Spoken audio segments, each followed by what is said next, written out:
Everybody Still Hates Chris, straight garbage. Now I'm playing with you guys. This movie, not movie, this film, not film, this TV show was actually good. Brooklyn styles get complicated. No wonder he's so hated. Everybody hates Chris. And I was actually surprised on how much I actually liked this. So let me go ahead and show you guys some of the animation right here. But this is Everybody Still Hates Chris. The premise of this is it's an animated revival. Chris Rock experiences growing up as a skinny black nerd from a working class family in the 1980s Brooklyn. And if you haven't seen the show, I guess that's the premise of the original show. And this is, I guess, like a revival. I wouldn't call this a reboot. This literally starts out at the end of the season finale of the live action show. So I think they did a great job there. And yeah, the first episode came out. I've seen the first 2 episodes, but the first one is out right now, free on YouTube. Just type in Everybody Still Hates Chris episode 1. You should be able to actually see it. It's on Comedy Central's YouTube page. You usually go to Comedy Central and you can also watch it. You type in Comedy Central on YouTube. And yeah. So first off, let's go over, I guess, the animation style real quick. I know when they initially showed some of this, some people, I'm not gonna say like most people, but some people were like, I don't like it, look cheap and whatnot. But I actually like the animation style and actually seeing it moving. Because a lot of people see something like in a picture and they just run with it. But actually seeing it in movement and seeing everybody doing like their jokes and whatnot throughout the whole episode, like, it looks good to me. Like, it doesn't look bad. I think they did a good job there, and it kind of fits. I feel like it fits this whole atmosphere, especially in the 1980s with Chris Rock. The actors, like the voice actors on this movie, not on this TV show, I keep saying movie, but on this TV show, I feel like they were pretty good. They do have some of the original cast, like the parents, for example. And I thought she was actually the original person, but she wasn't who voicing her. And I don't think Chris's brother is either. But let me bring it up, and you guys can also see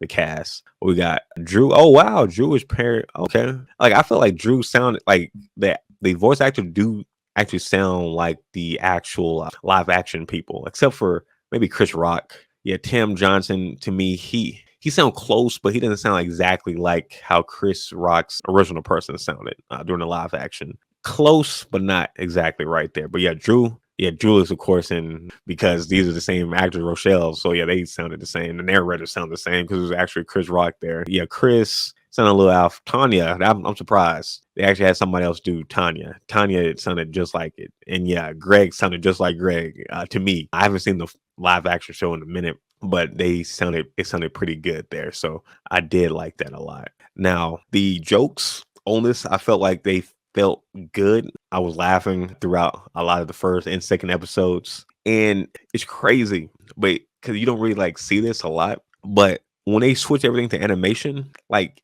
even some of the parts that are more like animated, and you can make funny more so in a cartoon with certain things, like it still felt like you were still watching Everybody Hates Chris. Like watching this, like I can watch an episode as animated and then watch live action and then go back to animated and then watch another live action, and it wouldn't feel different. Like I felt like the same jokes were, like the same style of jokes were still there. I felt like the family dynamic was still there. Like I feel like they really did a good job of keeping the same type of script, the same type of comedy, the same type of vibe, and having something new each episode there. Like the teacher who was like low key racist, I think his English teacher at first was in there like a principal. She is so freaking funny. Let me find that teacher. Yeah, she's on there. Like they got like everybody on there, but yeah, she's on there. Excellent job. Made some of the racist jokes he was like saying towards Chris and his family were so funny, but like it was funny. Like it didn't feel like bad. Like it felt like you were watching the actual live action show. They did a good job there. Kind of remind me sometimes of some of the stuff you see like on South Park, where Eric Cartman, he'll be saying jokes which are cringe, but like in the atmosphere and the show and the context of things, it's funny. Like it's not like in a bad way, like you watch it and you're gonna be like mad. Unlike the other show, like this is how you do a revival or reboot, revival, etc. of a show. This is how you do it. You got the Good Times one, and I haven't seen it, and I'm not gonna support it, but a lot of people were talking about like before the show actually came out, like it's the negative vibes they had and all that. And even the cast of Good Times literally say don't watch it. The cast is saying not watch it. Everybody still hate Chris. The cast is saying, if I'm not mistaken, you should watch it. You still got a lot of the same cast members. You still got the same family. On the Good Times one, they got like different people. They got like instead of like the militant son or the youngest militant son, they got like a baby who like sells drugs, like, bull crap like that. This right here still got the same family. The actors are still there. No, like the actors aren't telling you from the original not to watch it. They're actually embracing it. They're actually happy. They're promoting it. Like this is how you actually do it. They're keeping the same vibe going, keeping the same script. Like they're keeping the same essence of the show, which I like. The Good Times one, again, I haven't seen it. I just seen a lot of different reviews and the cast members talking about not watching it, but it's completely different. It should have been called like another show. Then it would have been different. But they're trying to, I guess, keep that same name so they can get that name recognition. Same thing with video games. A lot of games, a lot of movies too. They do the same thing with like sequels and prequels. But this is how you actually do it. And like if more studios and whatnot follow this path or this script in terms of like reviving like live action shows, I would love it. I would definitely love it. And again, I've seen the first 2 episodes. The first one was good, and I will say the second episode was still good. I was not disappointed. Again, I was laughing throughout, and it felt right. It felt like you were actually again watching the live action show, which I think is a very appropriate for these type of like animated revivals, animated reboots, still keeping that same essence. Now, if you want to watch this, it took me a minute to actually find out how to watch like other episodes outside of one. Now, if you have cable, I guess you can just watch Comedy Central and you'll be good, I guess, to go. You can look at the schedule when they're playing. If you're somebody like myself, somebody who probably like younger than 40, younger than 35, you probably have a whole lot more streaming. You probably don't have cable. So if you want to watch this, I do know that they have, I want to say some free like cable-esque streaming service that you can use. Like the one I was using my parents' DirecTV. I was just using their DirecTV account to watch it online.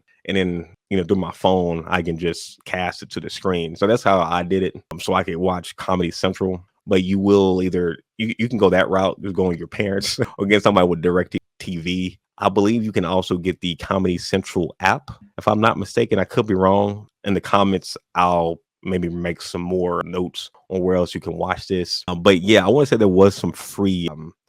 I cannot think of the name. Let me just type it in real quick. Where to watch? Everybody still hates Chris, because I definitely want you guys to watch this for sure. But it's on Comedy Central, so if you have Comedy Central, you can watch this. And yeah, it's called Philo, I believe. Yeah, that's the free one. That's what it's saying, I believe. Switch to Philo to save hundreds a month. TV bill, no hidden fees. Okay, actually they may give you a free trial, but you may end up having to pay. They say it's on Hulu, but I didn't see it on Hulu. Like you need one of the higher up memberships. Fubo TV, I actually think Fubo is free. So you should be there. You should be good there. YouTube TV, again, you need the TV version of YouTube for that. That's another way you can do it. And Sling TV, it looks like. I think I want to say Sling is free. I'm not 100% sure, but you do have options outside of just having, regular cable if you want to watch this. And I definitely do recommend it. It's funny.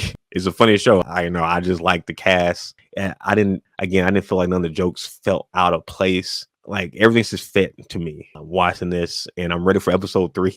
And after watching this, it kind of makes me want to go back and watch the live action show. Unfortunately, we can't get my man here to play Chris again. It would be cool if they had him again and maybe had like a higher voice or something like that, playing the character. But again, the current actor does a good job for the most part. Again, you can tell it's different, but it's close. It's close enough. It's definitely close enough. And everybody else feels exactly the same with their voices. So that really helps out. And again, you still hear Chris Rock because he's still narrating, which I think helps put a like a better element, I guess, in the space while watching this. Like, you still have some of the main hitters still there. So do I recommend watching Everybody Still Hates Chris? Yes, I definitely recommend watching this. Do I recommend rewatching it? Of course. Like I do want to rewatch episode 1 and 2, kind of seeing how they have like the main family, but also all the other side characters. They still feel the same. It just feels like home. And now with it being animated, I feel like they can really do this season on season on season on season, like even more season than the original. I feel like, because you don't have to worry about people aging now, so you can really have fun with it, and you can do so much now with the animation side of things, and you still have the same essence. So who were the screenwriters? I mean, the writers for this, excellent job. Voice actors, excellent job. I like the animation, cool. Everybody Still Hates Chris. And I'm not the only person saying this. Look at this. Oh yeah, and here's the full episode right there. Already 1.5 million views. That's excellent. 3 days. Great job there. And yeah, Everybody Still Hates Chris is mid. JKLL is great. Yeah. Everybody Still Hates Chris official trailer. I seen some other reviews of people talking about it. Everybody was liking it. And then even on Reddit, I was kind of going over some of the Reddit as well. And thoughts on this. It's good, interesting, and hilarious show that continues where Everybody Hates Chris left. Surprisingly promising. Like at least the first episode did a really good job. I think the second episode kept it up, which I was surprised about. Again, I'm like, okay, the first episode good, but maybe the second one is going to go down in quality. It's still up there. So I have very high hope for this show, and hopefully we get some more seasons of this. But anyway, guys, if you haven't already, be sure to hit that like button and subscribe. And I will be seeing you guys in the next one. Peace.